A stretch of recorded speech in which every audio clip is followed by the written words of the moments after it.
इसे इसे हम कहते हैं वेपर नोजल। ठीक है, ये हमारे पास आ जाता है इसका वाटर फिल्टर। ये हमारे पास वाटर टैंक होता है। इसकी ये कोड है, ठीक है, वायर इसकी, ठीक है। इसके अंदर ये हमारे पास जो होता है,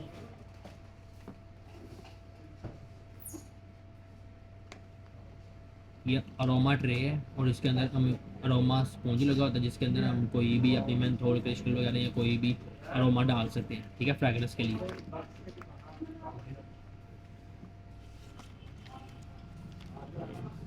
उसके बाद ये वाटर वाल्व होता है, ठीक है। उसके बाद ये वाटर बॉल होता है, इसके अंदर सारा आ जाता है, ठीक है। उसके बाद ये एलईडी लाइट होती है, और ये ऑसिलेटर होता है इसका, ठीक है। ये इसकी पावर लाइट होती है, ये इसका फ्लो रेगुलेटर होता है, और ये एलईडी ऑन ऑफ की light switch plus on off, ठीक है। अस्सलाम वालेकुम। आज का हमारा topic air modifier. Air modifier होता क्या है और ये किस काम के लिए हम इस्तेमाल करते हैं, इसका तरीका इस्तेमाल करते हैं, उसके बारे में आज हम आपको इस बारे में बताएंगे, ठीक है। मॉडिफायर होता है हमारी जो हवा के अंदर ह्यूमिडिटी होती है ना, उसके लेवल को मेंटेन करने के लिए। जब उसका लेवल कम हो जाता है, ठीक है, उसको मेंटेन करने के लिए हम मॉडिफायर इस्तेमाल करते हैं। तो नॉर्मली हमारे जो एक कमरे के अंदर ह्यूमिडिटी लेवल होना चाहिए हमारा, वो 40 से 60% होनी चाहिए ह्यूमिडिटी उसके। के अलावा जब हम इसके बारे में बात करते हैं,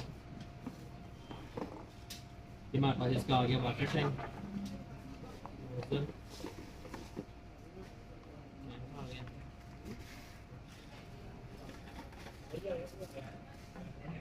सबसे पहले हम इस टैंक के अंदर इस तरफ से पानी इसके अंदर डालेंगे, ठीक है। इसके अंदर हम 2.8 लीटर मैक्सिमम पानी डाल सकते हैं, ठीक है। और 2.8 लीटर जो होता है हमारा, वो मैक्सिमम लेवल, अगर हम फ्लो रेट इसका मैक्सिमम लेवल रखेंगे तो मैक्सिमम पे फ्लो रेट रखेंगे तो ये 10 घंटे तक चलेगा, ठीक है। मतलब कि 280 ml जो होता है वो 1 आवर के अंदर ये पानी कंज्यूम करेगा।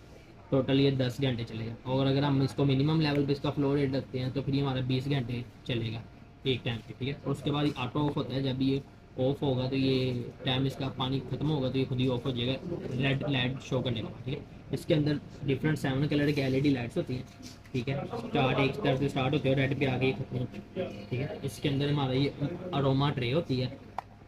अरोमा ट्रे के अंदर हम किसी भी तरह का कोई भी अरोमा रख सकते हैं। हम अरोमा स्पून, ये स्पून है, इसके अंदर इसके ऊपर हम कोई स्प्रे कर सकते हैं, कोई लिक्विड डाल सकते हैं, मेंथोल क्रिस्टल डाल सकते हैं, जिसके ज़रिए बाद हमें ये फ्रेगरेंस के लिए होता है, ठीक है। तो इधर हमने पानी फिल करने के बाद इस फिल्टर पानी फिल करने के बाद फिल्टर को हम बंद कर देंगे, ठीक है। बंद करने के बाद हमने इसको इस पॉइंट के रख के हमने इसको ऊपर से ऐसे करना है, ये पॉइंट को इस पॉइंट के बराबर रखे, और ये जो फिल्टर वाला हिस्सा है ये कैप के ऊपर रख के हमने इसको बंद कर दिया, तो इसको बंद कर देंगे। और ये जो होता है हमारा, इसमें से डिफ्यूज़र होता है, जो हमारी ये वाटर डिफ्यूज़र होता है, और ये ऊपर जो नोज़ल लगी होती है, नोज़ल के ज़रिए हम इसकी रोटेशन एडजस्ट कर सकते हैं। तो जिस तरह हम घुमाएंगे इसकी जो एयर का प्रेशर होगा उस साइड को ही हो जाएगा, ठीक है।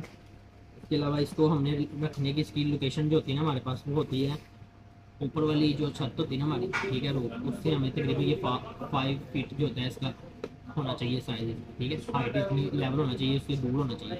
और जो हमारे इर्द गिर्द राउंड में जो है ना, वो कम से कम 20-20 इंच का फासला होना चाहिए, और नीचे से भी इसकी जो ज़मीन से है वो 2 फीट तक ही ऊंचा रखना चाहिए। इस एरिया के अंदर या इस लोकेशन में आप रखेंगे तो फिर ये ठीक काम करेगा। अगर आप बिल्कुल दीवार के साथ रखेंगे तो भी आप पूरे कमरे के अंदर जो है ये ह्यूमिडिटी का लेवल है आपका बरकरार नहीं हो सकता, ठीक है। इस तरह आपने इसके ये लेवल को चेक करना है, इसका लेवल, ठीक है। उसके अलावा ये बहुत लो वोल्टेज करता है, मतलब 22 वाट्स के ऊपर ये चल जाता है आपका, ठीक है। सेफ्टी ऑन ऑफ होता है, खुद ही बंद हो जाता है।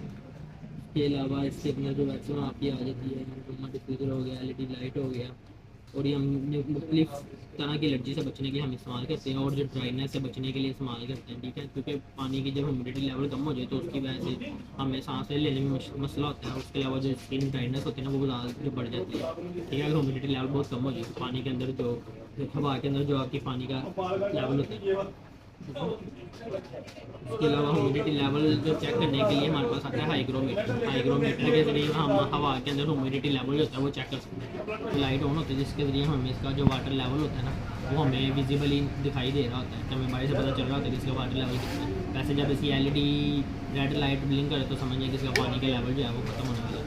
और वैसे ही ऑटो होता खुद ही बंद हो जाता है, और हमें चाहिए तो इसका प्लग जो है वो अनस्टिक कर दें, खाली जो हो जब ये तो खाली बिल्कुल समान है।